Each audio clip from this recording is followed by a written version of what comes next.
আজকে অনেক দিন পর আমরা চলে এসেছি আমাদের ফ্যাক্টরির কাছে। তো ভাবলাম ছোট একটা ব্লগ আপনাদের সাথে শেয়ার করি। তো আমাদের ফ্যাক্টরিতে কি কাজ চলছে সবকিছু মিলিয়ে আজকে ভিডিওটা আপনাদের সাথে শেয়ার করব। আসসালামু আলাইকুম সবাইকে, ওয়েলকাম টু মাই চ্যানেল। আশা করছি সবাই ভালো আছেন। আলহামদুলিল্লাহ আমরাও ভালো আছি। আর এই যে আমাদের ফ্যাক্টরির কাছে চলে এসেছি আমরা। আর অনেক দিন পর কিন্তু আমরা এসেছি এখানে। আগে এক সময় আমাদের প্রতি সপ্তাহে আসতে হতো, আপনাদের ভাইয়া যেহেতু এখানে কাজ করিয়েছিল সেজন্য আমরা এসে এসে দেখে যেতাম। তো আজকেও আমরা দেখার জন্য চলে এসেছি, আর আজকে অনেক দিন পর এসেছি। তো বাচ্চারা গাড়িতে বসে আছে, ওরা নামছে না, বলল গরম লাগছে। আমি তো চাচ্ছি ওরা একটু আসুক, এসে ভিতরে দেখে যাক যে কি কাজ চলতেছে। তো আমি দূর থেকে একটু দাঁড়িয়ে দেখছিলাম, ভিতরে অনেক ওয়ার্কার ছিল, ওরা কাজ করছিল। তো সেজন্য আর ভিতরে যাচ্ছি না, বাহির থেকে একটু দাঁড়িয়ে দেখছিলাম। শুরু থেকে আমি এই ফ্যাক্টরিটা আপনাদের সাথে শেয়ার করছি। এটা আগে আমাদের কাঁঠাল বাগান ছিল, এখন আমাদের ফ্যাক্টরিতে পরিণত হয়ে গিয়েছে। আসলে আপনাদের ভাইয়া বাংলাদেশে আসছে পর্যন্ত তার কোনো কাজ ছিল না। তো সেই জন্য সে ভাবলো যে আমি ফ্যাক্টরির কাজটা ধরি। তো সে নিজে নিজেই কিন্তু ফ্যাক্টরির কাজটা করিয়ে ফেলেছে। আর আমাদের দেশের বাড়ির কাজ, ফ্যাক্টরির কাজ সব কিছু কিন্তু আপনাদের ভাইয়া দেখাশোনা করেছে, সে নিজে থেকেই কিন্তু কাজ করিয়েছে। তো ফ্যাক্টরির কাজ খুবই সুন্দর হয়েছে। আর এই যে ভিতরে কাজ চলছিল এখন। তো বাচ্চাদের আর ভিতরে নিতে পারিনি, আসলে আজকে প্রচণ্ড গরম ছিল।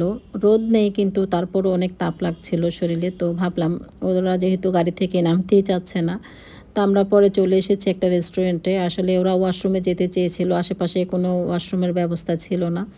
তো ভালো একটা রেস্টুরেন্ট ছাড়া তো ওয়াশরুমের ব্যবস্থা একদমই থাকে না। তো ভাবলাম একটা রেস্টুরেন্টে বসি, তারপর আমরা একটু ফ্রেশ হতে পারবো। পরে আমরা একটা খোলামেলা রেস্টুরেন্টে চলে এসেছি। আর এই রেস্টুরেন্টে আসার পর মনটা একদম ভালো হয়ে গিয়েছে। জবা ফুল গাছ, বেলি ফুল গাছ, এই যে বিশেষ করে বেলি ফুল গাছটা দেখে এত ভালো লাগছিল। মানে বেলি ফুল গাছটাতে কোথাও পাতা দেখা যাচ্ছে না, অত বেশি ফুলই বেশি দেখা যাচ্ছে। এত সুন্দর ফুলগুলো, আর খুবই সুন্দর গ্রান আসতেছিল। তো বাচ্চাদের বললাম আসো বেলি ফুল গাছের কাছে আসো, এসে বেলি ফুল গাছ দেখে যাও। তো ওরা বলতেছে বেলি ফুল কি, মানে ওরা চিনেই না। আর বেলি ফুল গাছ দেখা মানেই তো আমাদের ছোটোবেলায় চলে যাওয়া। ছোটোবেলায় আমরা কত রকমের ফুল গাছ রোপণ করেছি, সেটা যখন দেখি তখনই স্মৃতি হয়ে থাকে আর কি, মানে স্মৃতির কথাগুলো মনে পড়ে যায়। তো বাচ্চাদের সাথে একটু শেয়ার করছিলাম। আর এই যে এখানে একটা বাদাম গাছ, এটা হলো কাঠবাদাম। তো এটা দেখেও কিন্তু স্কুল লাইফের কথা মনে পড়ে গিয়েছে। আমাদের স্কুলের উপরে একটা বাদাম গাছ ছিল, তখন এই বাদামগুলো আমরা এত মজা করে খেতাম, এত ভালো লাগতো। মানে ফ্রেন্ডরা সবাই মিলে বাদামগুলো চিবিয়ে চিবিয়ে খেয়ে নিতাম। কেন খেতাম সেটা জানি না, মানে ভালো লাগতো। তো যাই হোক, সেই কথাগুলো মনে পড়ে গেল, অনেক দিন আগের কথা। তো আমরা খোলামেলা পরিবেশে যেহেতু বসতে চেয়েছি, তো খোলামেলায় যে চেয়ার টেবিলগুলো এখানে দেয়া আছে, সাথে কিন্তু মোরগ মুরগিও ছিল অনেকগুলা। তো দূর থেকে আমি লক্ষ্য করতে পারলাম যেগুলো কোথায় থাকে আশেপাশে, আমি তো কোনো বাসা দেখতে পাচ্ছি না। কোথায় রাখে ওরা এগুলো মোরগ মুরগি? কিছুক্ষণের মধ্যে ওরা উধাও হয়ে গেল, কোথায় চলে গিয়েছে বুঝতেই পারলাম না। আর ওই যে দোলনায় দোল খাচ্ছে শালীন মেয়েরা, তো আমিও অনেক সময় ধরে দোল খেয়েছিলাম ওখানে, ভালোই লেগেছিল। পরে আমরা এখানে খাবার অর্ডার করি, আর বাচ্চাদেরকে বলেছিলাম ওয়াশরুমে যাওয়ার জন্য। ওরা তো ওয়াশরুমে যাবেই না, ওরা বলতেছে বাসায় যেয়ে তারপর যাবে। এখানে রেস্টুরেন্টের ওয়াশরুম খুবই সুন্দর, কিন্তু বাচ্চাদের পছন্দ হয়নি, সেজন্য ওরা যাচ্ছে না। তো পরে আপনাদের ভাইয়া বলল এখানে খাওয়া দাওয়া করে তারপর বাসায় চলে যেতে হবে, কারণ বাচ্চারা ওয়াশরুমে যাচ্ছে না, ওরা বাসায় যেয়ে তারপর ওয়াশরুমে যাবে, কি আর করার। তো এখানে আমরা নান রুটি অর্ডার করেছি, গ্রিল চিকেন দিয়েছি। আর নান রুটিটা ছিল বাটার ছাড়া, মানে ওরা এখানে ন্যাচারাল নান রুটিটা তৈরি করে মেডিসিন ছাড়া। যেটার মধ্যে মেডিসিন ইউজ করা হয় সেটা কিন্তু একদম ফুলে, মানে ফুলে ডবল হয়ে যায়। আর এটা কিন্তু একদম ন্যাচারাল, আমরা যে বাসায় রুটিটা তৈরি করি ঠিক ওরকমই হয় আর কি। তো রুটিটা খেতে ভালোই লাগছিল, আমার কাছে মনে হলো একটু আটা আটা গন্ধ আসতেছিল আর কি, যেহেতু কোনো কিছু ইউজ করা হয়নি সেজন্য। রেস্টুরেন্টে বসার পর আমার কাছে ভালোই লাগছিল, বাট বাচ্চাদের জন্য বেশি সময় ধরে এখানে বসা যাচ্ছিল না। আমরা বাসায় চলে যাব, আর যাওয়ার সময় ভাবছি সালমানকে নিয়ে যাব। আজকে তো সালমান আমাদের সাথে নেই, ও ফ্রেন্ডদের সাথে বসে রেস্টুরেন্টে টিউশন ক্লাস করছিল। পরে খাওয়া দাওয়া করে আমি আর শালীন একটু দোলনায় দোল খাচ্ছিলাম। আর মীরার জন্য একদমই বসা যাচ্ছিল না, সে কিছুক্ষণ পর পর বলছে চলো বাসায় চলে যায়, এখানে প্রচুর গরম, গরমে ভালো লাগছে না, বাসায় যাব। বাচ্চারা বাহিরে আসতেই চায় না, ওদেরকে জোর করে তারপর বাহিরে নিয়ে আসতে হয়। তো আজকে ওদেরকে জোর করে বাহিরে নিয়ে আসলাম। আর আজকে ছিল ফ্রাইডে, তো ভাবলাম বাসায় বসে থেকে কি করব, চলো আমরা একটু বাহির থেকে ঘুরে আসি।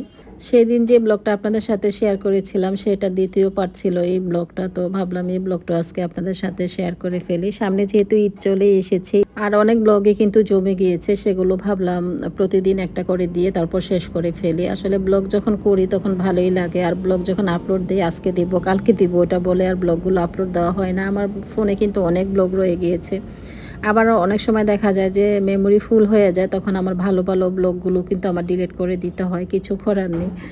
কষ্ট করে ব্লগগুলো তৈরি করি, তারপর আবার ডিলিট করেও দিতে হয় মাঝে মধ্যে।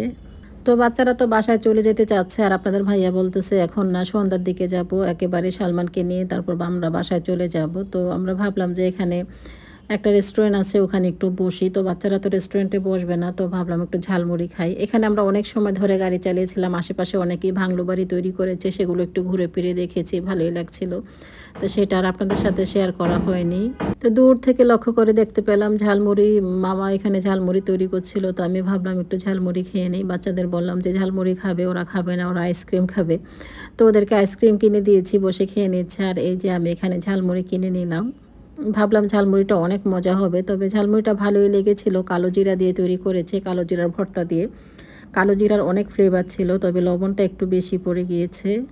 সন্ধ্যার পর এই যে 300 ফিটের এই ব্রিজের নিচে দিয়ে যেতে আমার কাছে খুবই ভালো লাগে। লাইটিংগুলো এত সুন্দরভাবে করেছে, এখানে অনেকেই বসে কিন্তু ছবি তুলছে। এখানে কিন্তু ছবি তোলা একদমই নিষেধ, তো কেউ কিন্তু মানছে না, সবাই কিন্তু এখানে দাঁড়িয়ে ছবি তুলছে যে যার মন মতো। আর দারোয়ান চাচা এসে তো এত চিৎকার চেঁচামেচি করতেছে, কেউ কারো কথা শুনছে না। আসলে আমাদের দেশে কোনো রুলস নেই, কেউ কারো কথা শুনে না, সবাই সবার মন মতো চলে। এই জিনিসটা আমার কাছে একদমই ভালো লাগে না। রুলস ফলো করে চললে তো সবাই সবার মতো আর চলতে পারতো না, তো নিজের মন মতো কিন্তু সবাই চলার চেষ্টা করে। পরে আমরা বাসায় চলে আসি, আর বাসায় এসে মেয়েরা ফ্রিজ থেকে যে চকলেটগুলো নামিয়ে নিয়েছে, সে এখন চকলেট খাবে। আর শালিনের তো প্রচণ্ড জ্বর এসেছে। আমরা একটু হাঁটাহাঁটি করেছিলাম বাহিরে, আজকে অনেক সময় ধরে একটু হাঁটাহাঁটি করেছিলাম। পরে ও বাসায় আসার পর ওর পায়ে প্রচণ্ড ব্যথা হয়, বলো যে আমার পা ব্যথা করছে। আমি তো ভয় পেয়ে গিয়েছি, হঠাৎ ওর কী হয়েছে। পরে দেখি যে ওর জ্বর চলে এসেছে। আর এই যে জ্বর আসার সাথে সাথেই ফেসের কালার কিন্তু একদমই চেঞ্জ হয়ে গিয়েছে, আর অনেক উইক হয়ে গিয়েছে। ও বলছে ওর কাছে ভালো লাগছে না। পরে গা ধরে দেখি প্রচণ্ড জ্বর, তো আমি ভাবলাম ওর মাথায় পানি দিলে হয়তো ভালো লাগবে। তো বলছি চলো তোমাকে মাথায় পানি দিয়ে দিব, আগে চকলেটটা খেয়ে নাও, চকলেট খাইয়ে পানি খাইয়ে তারপর ওর মাথায় পানি দিয়ে দিব। তো প্রথমে পানি দিতে গিয়েছিলাম, বললো যে পানি দিব না, মানে দিতে চাচ্ছিল না। যখন আমি ওর মাথায় প্রচুর পানি দেওয়া শুরু করলাম, প্রায় 30-40 মিনিটের মতো, পরে আমাকে বলছে যে আমার এখন একটু ভালো লাগছে। মানে মাথায় পানি দেওয়ার পর ওর পুরোটা শরীরই আমার কাছে মনে হলো একদম ঠান্ডা হয়ে গিয়েছে। পরে কিছু খাইয়ে ওকে আমি মেডিসিনটা দিয়ে দিয়েছি। আসলে বাচ্চাদের নিয়ে একটু বাইরে ঘোরাফেরা করেছি, তাতেই ওরা অসুস্থ হয়ে গিয়েছে। এবার বুঝেন যে আমার বাচ্চাদের নিয়ে আমি কোথায় যেয়ে তারপর ভালো থাকবো।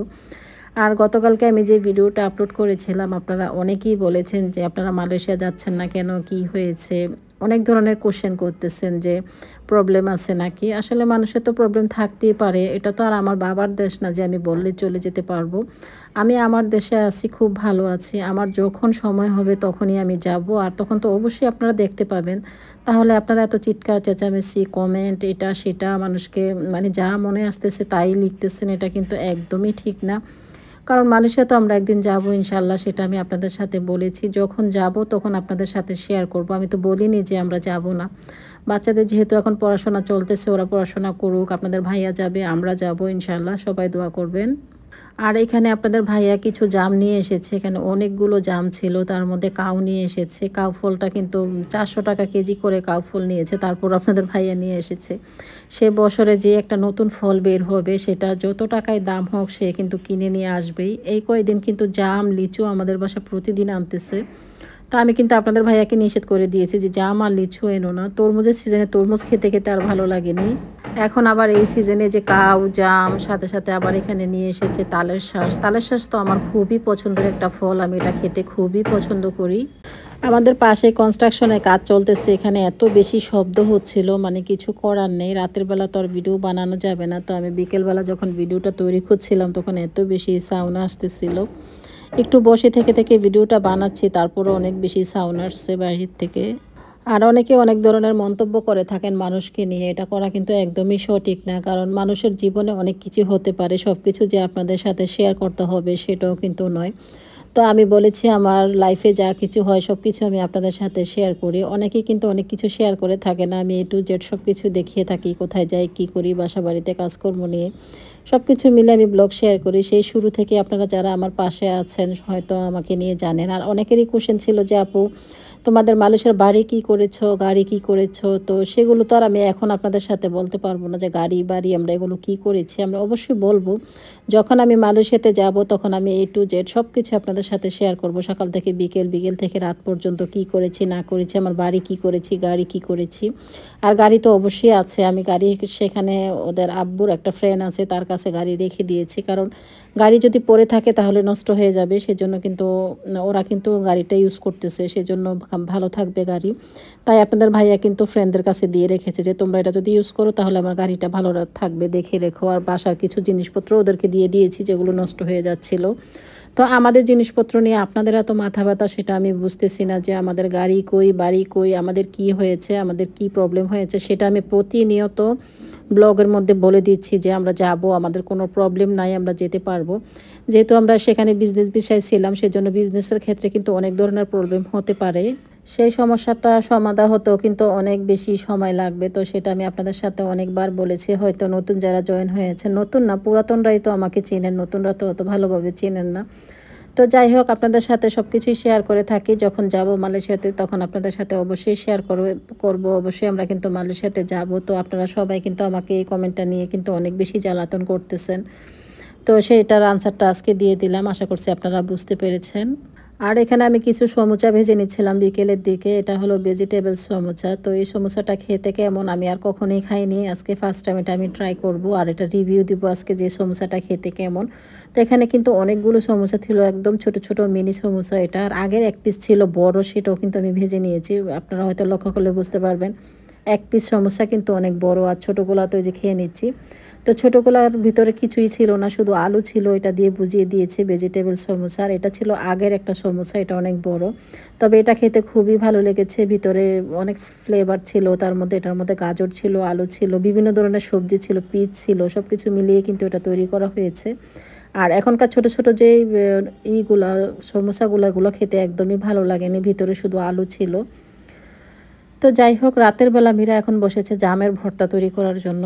দিনের বেলা খেতে সময় পাইনি, সেজন্য রাতের বেলা এখন এই যে ভর্তা তৈরি করে নিচ্ছে। সে আমাকে বলল জামের ভর্তা তৈরি করে দেওয়ার জন্য। তা আমি তো প্রতিনিয়ত ভর্তা তৈরি করে দিই, আজকে বললাম যে তুমি নিজে থেকেই তৈরি করো। আর জামগুলো অনেক বড় বড় ছিল, মিষ্টি ছিল, খেতে ভালোই লাগছিল। তো মীরা বসে বসে জামের ভর্তা তৈরি করছে, আর আমি একটা একটা করে খেয়ে নিচ্ছিলাম। জামের ভর্তা আমার কাছে খেতে ভালো লাগে না, আমার কাছে জামটা খালি খেতে অনেক ভালো লাগে। সেজন্য আমাদের বাসায় যখন জাম নিয়ে আসে, বড় জামগুলো বিশেষ করে আমি খেতে পছন্দ করি, সেগুলো আমি বেছে বেছে রেখে দিই। আর দেশি জামটা তো ভর্তা ছাড়া একদমই খাওয়া যায় না, অনেক বেশি কষ থাকে। জামের ভর্তার মধ্যে এখন মীরা লবণ মরিচ দিয়ে তারপর ভর্তাটা তৈরি করবে। আমাদের বাসায় টক খাবারটা শুধু মীরা খেতে পছন্দ করে, আর কেউ খেতে পছন্দ করে না। ওর আব্বু অবশ্য কিছুটা খায়। তো সালমান শালীন আমি একদমই টক খাবার খেতে পছন্দ করি না। তারপরও আপনাদের ভাইয়া প্রচুর টক খাবার কিনে নিয়ে আসে, মানে ফলগুলা। যেই ফলটা সিজনে বের হয় মার্কেটে সেটাই কিন্তু সে নিয়ে আসবে, তার না কিনলে একদমই ঘুম হবে না, আমার কাছে এরকম মনে হয়। এই কয়েকদিন অনেক জাম কিনে নিয়ে এসেছে, আমি নিষেধ করা সত্ত্বেও কিন্তু জাম নিয়ে এসেছে। আজকে আমাদের ফ্রিজে অনেক জাম ছিল, তারপরও কিন্তু জাম কিনে নিয়ে এসেছে। তো মীরা কিন্তু জাম খেতে খুবই পছন্দ করে, আর এই যে এখন খেয়ে নিচ্ছি। তারপরও বলছে যে অরবরি পাওনি, অরবরি আসার সময় নিয়ে এসো, মানে এত টক ফল ফ্রিজে আছে তারপরও সে অরবরি চাচ্ছে। তো জামের বিচিগুলা ফেলে দেওয়া হয়েছে, মীরার কাছে নাকি জামের বিচিগুলা ভালো লাগে না, সেজন্য জামের বিচি ফেলে দিয়েছে। তো এখন একটু বেলকনিতে দাঁড়িয়ে আছি বিকেলের দিকে, আর প্রচণ্ড মনে হচ্ছে ঝড় বৃষ্টি শুরু হবে কিছুক্ষণের মধ্যে, একদম অন্ধকার হয়ে গিয়েছিল সব। আমাদের করলা গাছে অনেক করলা এসেছিল, সেটা আর আপনাদের সাথে শেয়ার করতে পারিনি, করলাগুলো ছিঁড়ে ফেলেছি অবশ্য। তো যাই হোক, আজকের ব্লগটি এখানে শেষ করছি। সবাই ভালো